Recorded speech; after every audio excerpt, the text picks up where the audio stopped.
Hello and welcome to Throw the Dice, a series in which we discuss and explore GM tips, RPG systems, and general guides on how to get started or engage more with tabletop RPGs. This video series is going to explore many different systems and offer up some suggested themes, extra materials, and even guides on how to run the systems down the line. Today, we will be exploring why you should play or run the Savage Worlds tabletop role-playing game.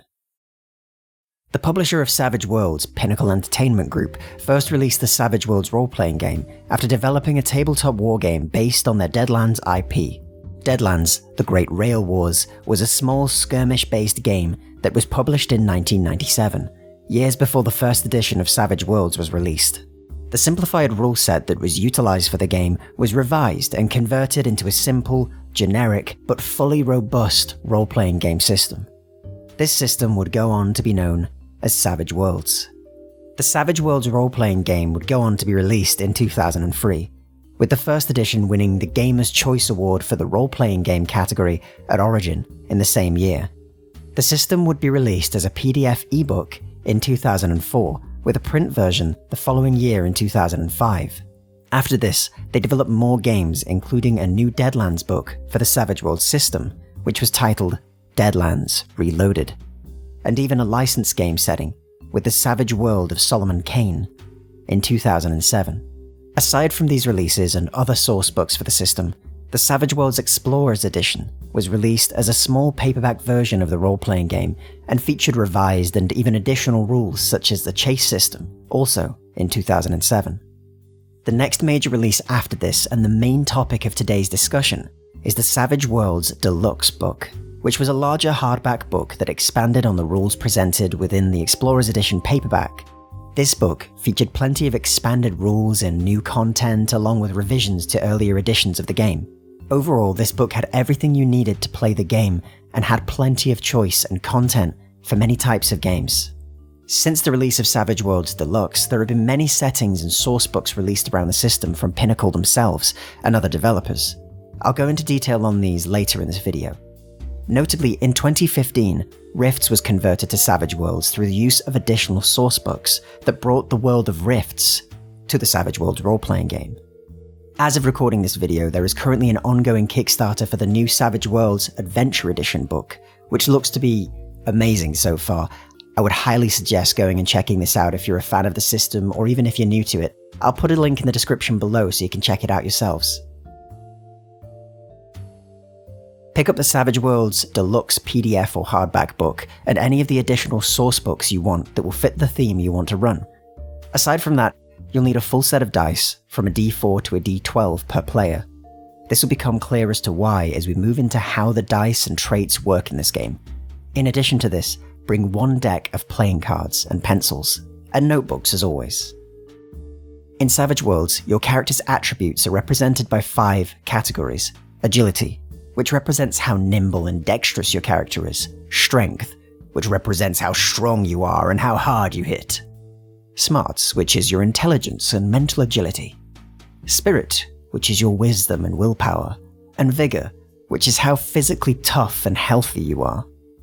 Now, unlike a lot of systems which assign a number to an attribute that governs your modifier for it, in Savage Worlds, your attributes and skills are both given a dice that represents them, ranging from a D4 to a D12. For example, you start with a D4 in all attributes. If you upgrade it by 1 step, it becomes a D6. If you upgrade it 1 further, it becomes a D8. 1 more? That's a D10. At creation, you start with a set amount of points to upgrade your attributes. Ordinarily, this is 5, and it costs 1 point to raise a dice by 1 step. 1 for 1. So, you could choose to upgrade your strength by 2 steps, making it a D8, your agility by 1 step, making it a D6, and your spirit by 2 steps, making that a D8 as well. That makes the rest of your attributes a D4. The skills in Savage Worlds are much the same, represented by upgrading them from unskilled to a D4 and above with 1 point for each step, unless the attribute associated with the skill is below the skill level you want to go to. If that's the case, it costs you 2 points to upgrade rather than 1. So for example, let's say the Cyber Barbarian Krill, the Electrifying, wishes to upgrade his notice skill to a D8 from a D6, but his smarts are a mighty D4. It would cost Krill a whole 2 points to upgrade his skill by 1 level. In contrast, Skitterscrat the Mousekin Bard has a smarts of D8, and she has a notice of D6. She wants to upgrade her notice to D8, much like Krill. However, this only costs her 1 point, as her attribute supports this. Now, all this is given as an example at creation. If you want to upgrade skills after creation, check out Advancement in the book for the associated costs. You can find it on page 43 of the Savage Worlds Deluxe book. So, these are all good, but how do you make a check? Well, let's go back to our Mousekin Bard over there for a second. They want to make a notice check, so they roll the dice they have as a score in their notice skill. In this case, a D8, plus a very special dice known as the Wild Dice, a D6 that you roll alongside your skill dice. They roll a 5 on the D8, and a 2 on the Wild Dice, so they choose the 5, resulting in a 5. Now the Wild Dice has a few cool mechanics in the game, but for the sake of this video, I'll describe it in its simplest form. The Wild Dice is a 6-sided dice that all wild cards, heroic or important characters, that's yourself, roll alongside their skill or attribute. You roll both, and you pick the highest of the 2, as seen with Skitterscrat back there. One more thing to mention about the dice mechanics in Savage Worlds is that your dice also have the ability to ace. This is Savage Worlds' stylish way of referring to their system, similar to exploding dice in other games. The basics are as follows. If you roll a dice and roll the maximum number on it, so on a D6 that's a 6, on a D8 that's an 8, you roll the dice again and add it to the result.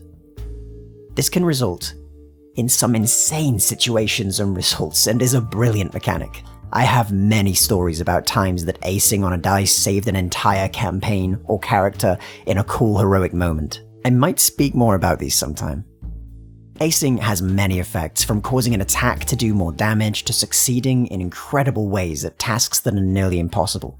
For initiative, in contrast to many other systems, Savage Worlds makes use of a deck of cards, with initiative mechanics themed around drawing a card from a simple deck of playing cards. It adds a cool little spin to initiative that can be a blast to do around a table. Seeing people draw a card and watching their reaction is priceless.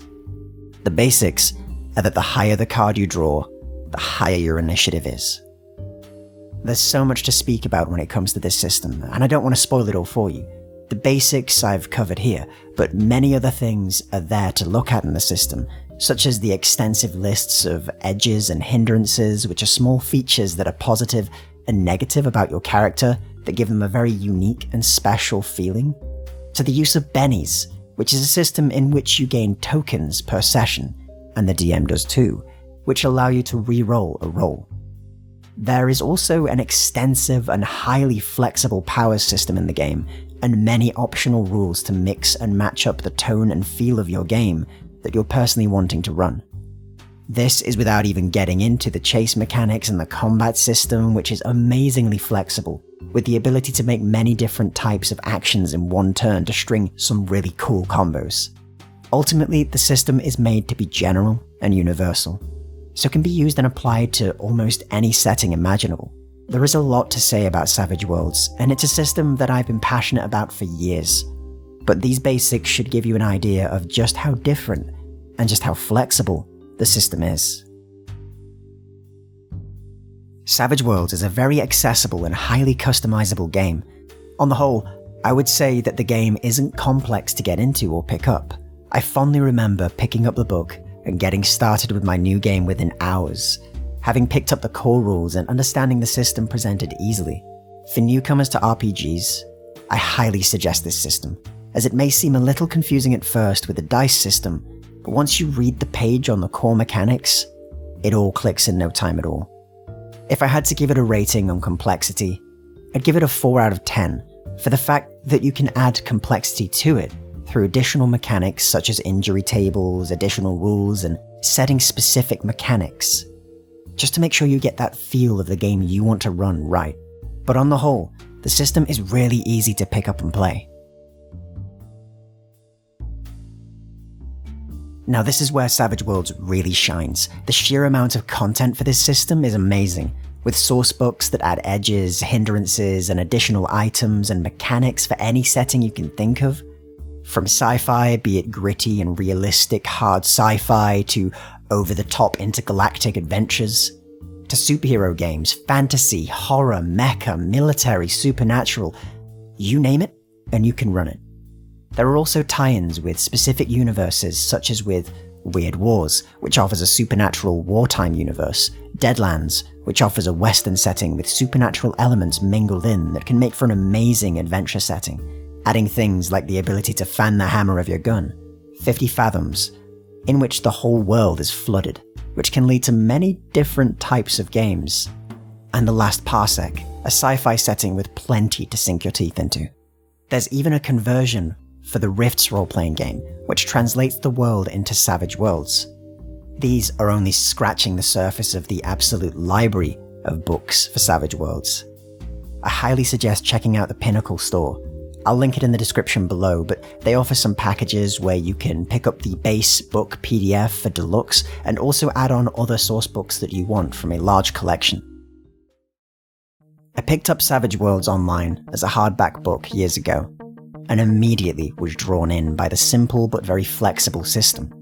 It's a system I've gone back to over and over again, and if I ever find myself wanting to run a theme or setting but I'm unsure what system to use, I usually end up going to Savage Worlds, and using some of its source books to craft the game I want in just the way I want. I find that Savage Worlds is easy to just pick up, get a game planned, and play fast. It's quite stylish in how it presents itself with the use of cards for initiative and the terms they use for it, such as bennies and aces, which can lead to a very different feeling than I've found in other games. I've used it for a fantasy game, a sci-fi game, a few anime-themed games, a low-powered superhero game, and I've also played the Weird Wars setting and the Deadlands settings on top of this. Every time felt fresh in its own way, with certain mechanical changes or tweaks that suited the setting we played or ran at that time. Overall, I find Savage Worlds to be one of the most accessible, flexible, and fun games to use in almost any setting that you want. Its flexibility really allows it to fit any theme or game type that you want, and that's a large positive with this system. With the system only costing $10 to pick up, and with its availability on Pinnacle's own site and sites like RPG Drive-Thru, making it easy to pick up and get started with the game, or just give it a go at a cheap price, I can honestly say I suggest this game to anyone who wants to try something a bit different, or who wants to run a game in a setting, but they aren't sure what to use as a system and they can't find something that's quite suitable. I found personally, when creating my own conversions for the game, that using the source books and just using your own imagination as you read through the rules and kind of add your own little mechanics can be quite fun, and honestly it was very intuitive in how you can actually build around the core system. In short, give Savage Worlds a go, and let me know what you think in the comments below about the system itself. I'd love to hear about what people think. I hope you enjoyed this dive into the Savage Worlds RPG. I'll be making more content on other systems as the weeks roll by, from fantasy systems such as Dungeons & Dragons 5th edition and Dragon Age RPG to sci-fi systems and horror systems. As mentioned earlier in the video, there is currently an ongoing Kickstarter for Savage Worlds Adventure Edition, so go check that out. It looks to be a massive update to the rules, and it's always great to see more content from Pinnacle. On top of this, if you want to pick up Savage Worlds Deluxe, as I previously said, it's currently on sale at Drive-Thru RPG for only $9.99. And I can definitely say that it's worth picking up at that price. Until next time, this has been Madical with Throw the Dice. I hope you enjoyed this video and it helped you in any way, even if minor. If you enjoyed this, make sure to hit subscribe and to comment below on the video. I'd love to hear about your own stories in Savage Worlds or what settings you've used. I'm very fascinated to hear more about that. Thank you for watching once again, and I'll see you in the next one.